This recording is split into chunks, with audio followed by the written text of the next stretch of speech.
안녕하세요. 오늘 10월 11일입니다. 캄보디아는 며칠 동안 하루에 거의 꼭 한 번씩 비가 좀 우리나라 말로 하면 억수같이 쏟아져서 홍수까지는 안 나고 이 저지대라서 우리 교회 예배당에도 물이 막 들어왔다가 빠지고 그랬었어요. 한국에는 가을이 슬슬 들어가지요. 오늘은 지난 시간에 이어서 하나님의 자녀가 되어서의 삶이라는 제목으로 성경에 기록된 말씀을 근거로 해서 어떻게 하면 하나님의 자녀가 되어서 하나님의 자녀답게 살 수 있을까? 다른 말로 하면 하나님을 기쁘시게 하고 우리 인간적 표현에서는 신앙생활을 잘할 수 있을까? 이 숙제지요. 우리가 예수님의 십자가의 공로를 통해서 구원받고 하나님의 자녀가 되었어. 그래서 이 진리가 성령님으로 인해서 우리 마음속에 밝혀졌을 때 그 감격을 안 해본 사람은 거의 없을 겁니다. 끝없는 사람들은 너무너무 기쁘고 너무너무 감사하고 이런 죄인을 하나님의 자녀로 받아주시고 예수님의 공로에 의해서 이 무지하고 악하고 더럽고 추악한 인간을 용서해 주시고 하나님의 자녀로 삼아 주심에 대해서 감격하고 눈물을 흘리고 그렇게 그런 경험을 가지고 있는 하나님의 자녀들. 그런데 이제 조금 지나면 내 욕망이 스물스물 올라와요. 그리고 나를 그렇게 구원하시고 사랑하시고 용서해 주신 하나님보다도 나를 먼저 생각하고 자기도 모르게 서서히 그렇게 되는 거예요. 교회를 나가고 헌금을 하고 봉사를 하고 하는데도 그게 자기도 모르게 스물스물 들어와 버려요. 그러면 이제 다시 돌아보면 부흥회를 하거나 기도회를 하거나 성경을 볼 때 또 회개가 나오죠. 하나님, 나 같은 죄인을 용서하시고 자녀로 삼아 주셨으나 또 내가 하나님을 기쁘시게 하지 못하고 이렇게 내 욕망대로 살고 죄를 짓고 살았습니다. 용서해 주십시오. 주일날 교회에 이제 기도하시는 분들 보면 그게 아예 다 정해져 있어요.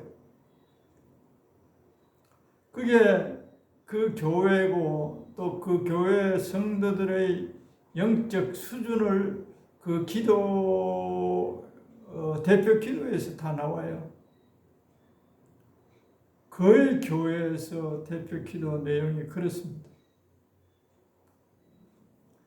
하나님 그 은혜를 베푸셨는데 우리는 또 이렇게 죄를 짓고 살았습니다. 계속 반복되는 거예요. 반복되는. 거기 머물러 있어요.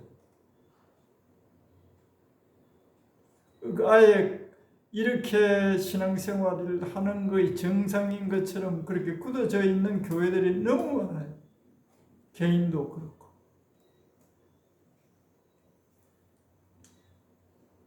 하나님의 자녀로 삼아 주셨는데 우리들은 끝없이 그러한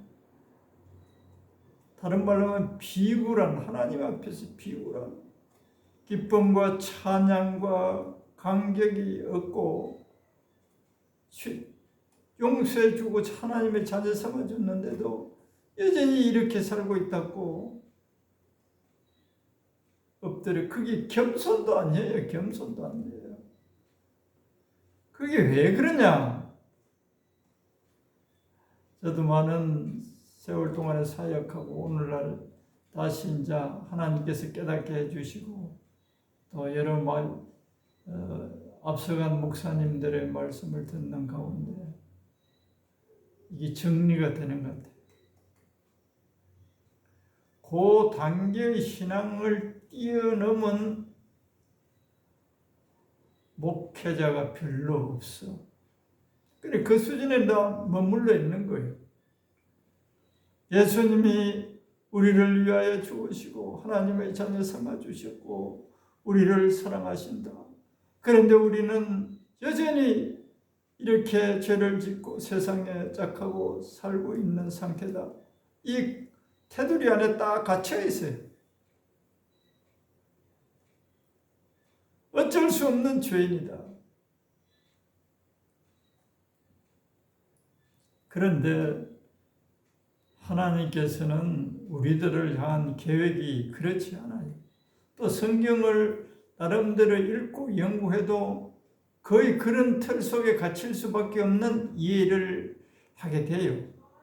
제가 지난 시간에 로마서 14장 7절 8절에 우리가 살아도 주를 위하여 살고 죽어도 주를 위하여 죽나니 사나 죽으나 우리가 주의 것이다. 주님의 것이기 때문에 우리는 살아도 주님을 위하여 살고 죽어도 주를 위하여 죽는다. 로마서 14장 사도 바울이 구원받은 하나님의 자녀들의 삶을 그 방향이랄까 그게 제시되어 있어요. 그런데 거기에서 이제 머물러 있으면 계속 거기 진전이 없게 됩니다. 그런데 제가 이제 성령님께서 깨닫게 해주신 내용을 오늘 나누고자 하는데 그 단계를 뛰어넘는 계시가 있어야 돼요. 성령께서 우리들에게 가르쳐 주시는 우리 사람의 이성으로는 잘 이해가 안 되는 부분들을 알려주시는 것을 계시라고 합니다. 사람의 지혜로서는 잘 이해가 안 돼요. 그런데 성령님께서 이제 알려주는 것을 다른 말로 하면 계시라 그럽니다. 성령님께서 그 기록된 말씀에 대한 진정한 그 깊이 있는 이해를 성령님을 통하여 받아야 돼요. 그 우리 인간의 이성적 차원 아니면 초단계 신앙 속에서는 거기서 계속 머물러 있어요.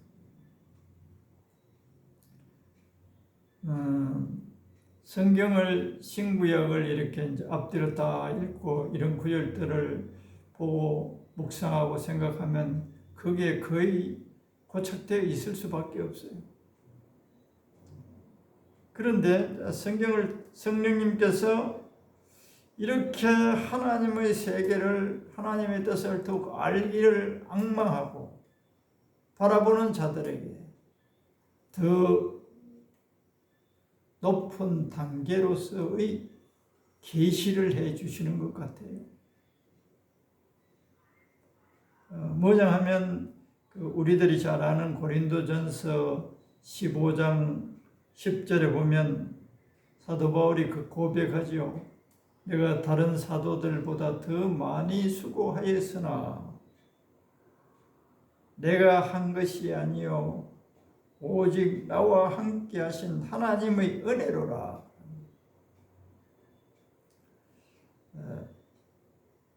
사람이 보기에는 사도 바울 자신이 많이 수고하였으나 내가 한 것이 아니요. 사도 바울은 이방인들에게 복음을 전거하라는 사명을 하나님께서 주시고 또 그렇게 하게 하셨습니다. 그런데 이 사역이, 이 수고가, 이 봉사가, 이 헌신이 자기가 한 것 같으나 실제는 자기가 아니라는 거예요. 그럼 누가 했느냐? 자기 안에 계시는 성령으로 계시는 예수님이 하셨다는 겁니다. 할렐루야. 우리가 하나님의 자녀가 되어서 하나님을 기쁘시게 하고 하나님을 위해서 살고자 하는 이런 결단과 결심 속에서 신앙생활 하나, 그게 이제 오해에서 우리가 주님을 위해서 주님을 기쁘시게 하기 위하여 주님이 기뻐하시는 일들을 하나님은 하기를 원하시는 것처럼 우리들이 오해하는 거예요. 성경에도 거의 다 그렇게 되어 있어요. 그런데 그렇지 않아요. 십자가에서 예수님이 죽으실 때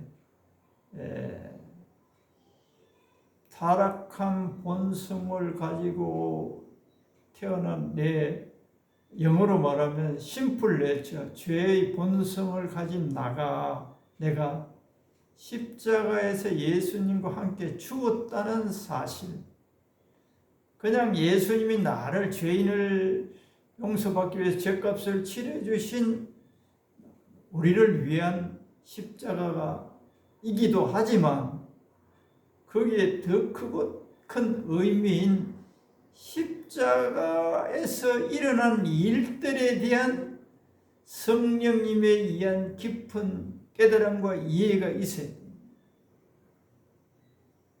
나는 예수님과, 이게 실제라, 이론만이 아니고 내 자아가 거기에서 예수님과 함께 죽었다.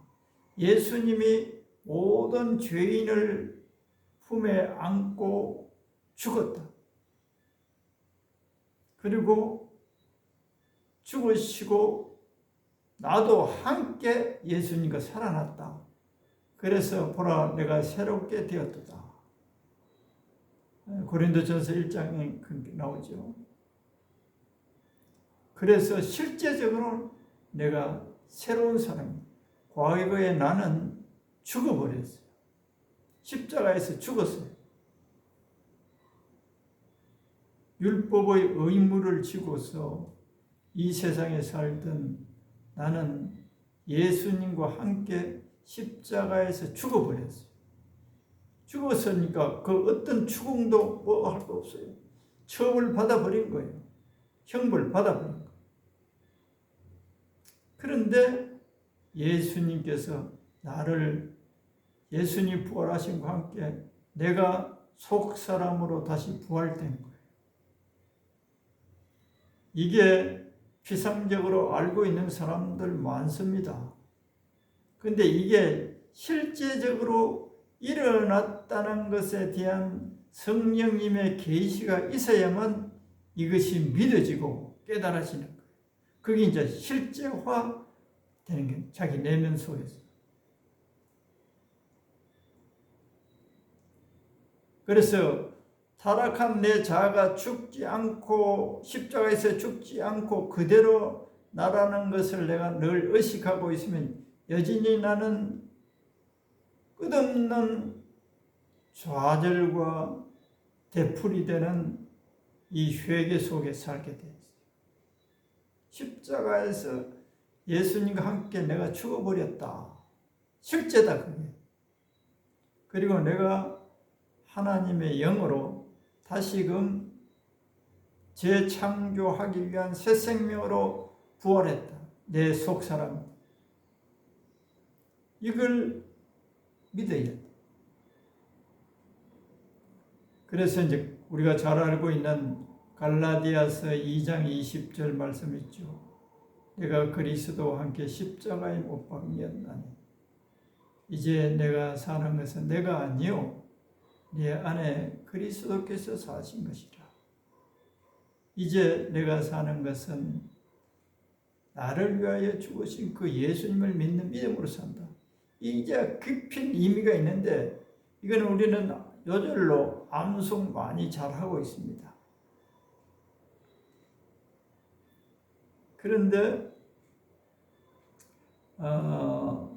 요한복음 15장 4절 5절 그 내용을 보면 그 열매는 가지가 맺는 것이 아니고 농부가 포도나무에 거름을 주고 비료를 주고 또 물이 충분하게 공급되고 그래야 가지가 열매를 맺죠. 가지 스스로는 열매를 맺을 수가 없어요. 그 원리로 주님이 우리에게 이미 말씀하셨어요. 열매를 맺는다는 것은 하나님의 말씀에 잘 순종한 결과물들, 그건 우리가 할 수 있는 게 아니라, 우리가 할 수가 있는 게 아니고, 내가 죽었음을 그 진리를 따라 의식을 해야 돼. 나는 죽었어. 그리고 내 안에 주님이 나에게 하나님의 자녀로 살 수 있는 모든 영양을 생명의 영양을 공급하시는 주님이 계시는 것을 늘 의식해야 돼요. 그런 신앙이, 믿음이 성장한단 말이죠. 거듭나고 예수님과 내가 함께 죽고 내가 하나님의 생명으로 다시금 부활했다고 하는 진리를 믿기는 믿어도 어릴 때는 아직도 실수를 많이 할 수 있어요. 그러나 이 진리를 꽉 붙잡고 늘 의식하고 감사하고 찬양하면 주님이 실제로 내 속에서 죄를 이길 수 있는, 또 마귀를 제압할 수 있는, 마귀에게 지배를 받던 사람이 마귀를 지배할 수 있는, 죄로 인해서 마귀의 지배를 당한단 말이죠. 사람들 모두가 다. 그런데 하나님의 자녀가 되어서 이 진리를 알게 되면 내가 마귀를 지배할 수 있는 권세가 주어졌구나. 이걸 믿는 거예요. 믿을 때 실제가 이제 되는 거예요. 진리를 믿을 때 우리가 죄 용서받는 것도 마찬가지예요. 믿음으로 실제가 되는 겁니다. 내가 나의 모든 죄악을, 질고를 예수님이 담당해 주셨다라는 진리를 믿을 때 나는 죄책감에서 죄의 형벌에 대해서 두려움이 다 사라져버리고 평안이 찾아오는 것처럼 내가 부활한 생명체로 예수님과 함께 내 안에 예수님이 나에게 하나님의 자녀로 하나님의 영광을 위해 살 수 있는 모든 양분을 공급하신다는 것을 믿어야 돼요. 그게 자란단 말이에요. 자라게 되면, 어느 정도 자라게 되면 아까 처음에 제가 말씀드린 비슷한 기도, 겸손한 기도처럼 하나님 그렇게 우리를 용서하시고 받아주셔도 우리는 여전히 죄 가운데 들묻고 있습니다. 이걸 반복적인 발전적이 없는 그런 기도와 의식세계를 뛰어넘는 하나님의 사람이, 하나님의 향기가, 다른 말로 하면 예수님의 향기가, 예수님의 생명이 그 사람을 통해서 나타나기 시작합니다. 그래서 사도 바울이 고백한 것처럼 내가 많이 수고하였으나 내가 아니고 내 안에 계신 예수님이 하셨다. 그래서 신앙생활에 어떤 소위 말하는 업적이나 나타났을 때 사람들은 거의 다 자기 이름을 사울처럼 드러내기를 기뻐해요. 좋아해요. 그리고 자기를 칭찬해 주는 것을 아주 양식으로 삼아요. 양문으로 삼아요. 그렇지 않습니다. 예수님이 하셨어요라는 것이 입에 발린 말이 아니라 나는 문지고 벌레고 그러한 존재인 것을 성령님의 계시에서 자각이 되어지고, 그러한 존재임에도 불구하고 하나님이 분지 같은 나에게 하나님의 에너지를 주어서, 하나님의 마음을 주어서 예수님의 모습의 행동을, 말을 하게 된 거예요. 그래서 자기 중심 깊은 곳에서 예수님께 영광을, 예수님을 자랑하는 사람이 입술로 뿐만 아니라 삶의 행동, 삶의 가치관 속에서 드러나게 되어 있단 말이에요. 다시 말하면 껍데기는 그 사람이나 그 속에는 예수님으로 가득 차버리는 거예요. 자기는 십자가에서 이미 죽었으니까. 만일에 이제 그렇게 온전히 되지 못하는 상태, 계속해서 세상을 사랑하고 비굴하게 늘 죄인으로밖에 살 수 없는 자기를 고백하면 하나님께서는 자녀들을 훈련해요. 연단. 세상을 좋아하고 세상의 것을 사랑하고 하나님 자녀가 되어서도 또 천국이 본향인데도 천국에 관해서는 별 관심 없고 이 세상과 자기의 명예를 위해서 관심 기울이면 하나님은 그냥 방치해 두지 않습니다. 간섭하세요. 히브리서 12장에도 다 나와 있죠. 징계를 통해서 거기서 돌아오게끔 그렇게 만드세요. 하나님의 자녀가 하나님이 그렇게 사랑하셔도 오래도록 참고 기다려도 깨닫지 못하고 돌이키지 않으시면 징계를 하세요. 징계하실 때는 온전히 그 심령 내면까지 거기서 잘못됨을 깨닫고 돌이킬 때 용서와 함께 회복시켜 주세요. 그런데 하나님은 끝없이 하나님의 생명의 공급을 통해서 예수님이 우리를 통해서 증거되어지고 나타내기를 기다리세요. 그러면 우리 마음속에는 예수님의 평강이 우리를 지배해요. 그래서 이것이 진정한 그 안식일의 그 예표가 안식일이죠. 안식의 그게 진정한 안식이에요. 내가 하는 게 없어져 버렸어요. 수고하고 무거운 짐이 이제 예수님께로, 내가 예수님을 위해 사는 게 아니고 예수님이 나를 위해 살아주신다. 이 생각이 전환되는 거예요.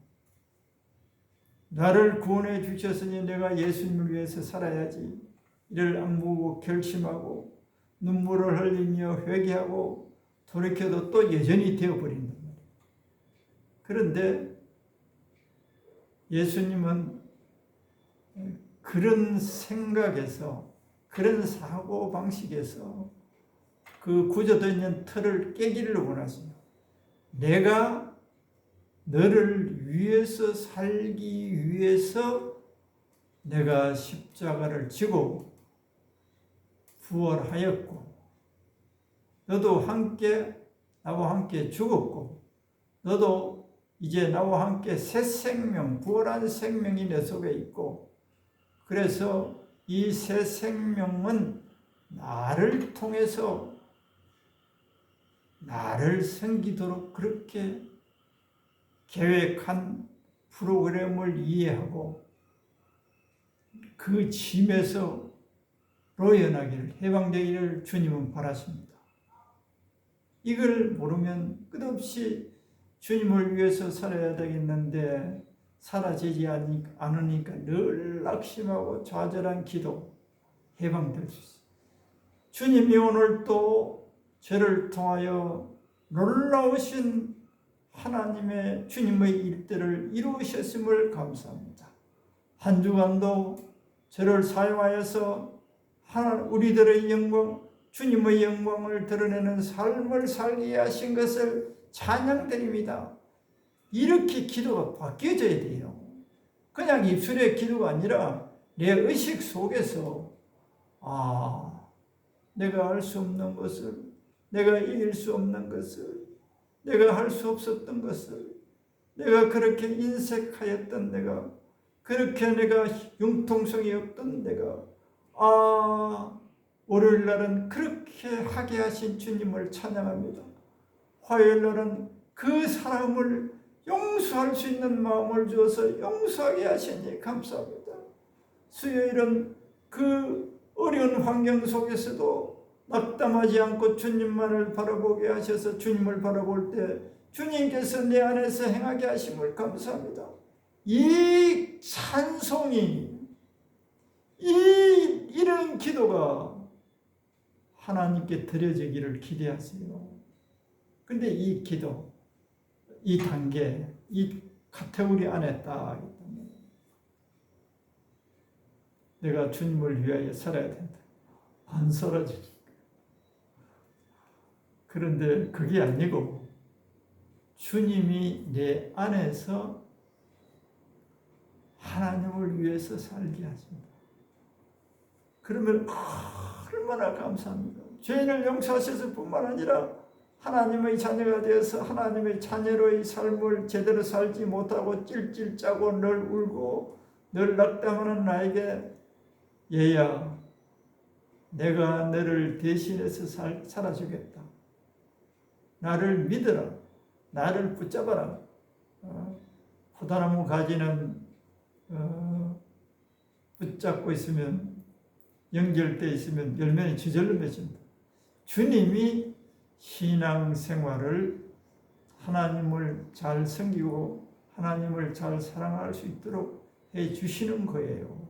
그런데 이 단계, 이게 아주 간단한 종이 한 장 차이 같은 차인데도 수많은 사람들이 여기 갇혀서 뱅뱅 돌고 있어요. 뱅뱅 끝없이 돌고 있어요. 오늘 이 말씀 듣는 분들 가운데 성령님의 가르침에 의해서, 그래서 성령님 가르쳐 주옵소서. 성령께서 방문만 하게 하시는 그런 성령님이 아니세요. 가르쳐 주시는 분. 뭘? 우리가 이해가 잘 되지 않는 하나님의 진리의 말씀에 대해서 안개처럼 애매하게 알기는 알겠는데 그게 가슴에 와닿지 않는 진리들을 선명하게 우리들에게 계시해서 가르쳐 주시는 분. 성령의 도움을 받을 때 이러한 계시로 인해서 이렇게 내 이성으로 내 지혜로 이 말씀을 깨닫고자 하니 깨달아지지 아니하여서 계속 우리 이성이 가지고 있는 그 지혜를 차원에 넘어가지 못합니다. 그래서 오늘 성령님 가르쳐 주시는 것을 계시라고 해요. 하나님께서 우리 인간의 이성으로는 이해가 안 되는 부분을 성령님이 계시를 통해서 알려주실 때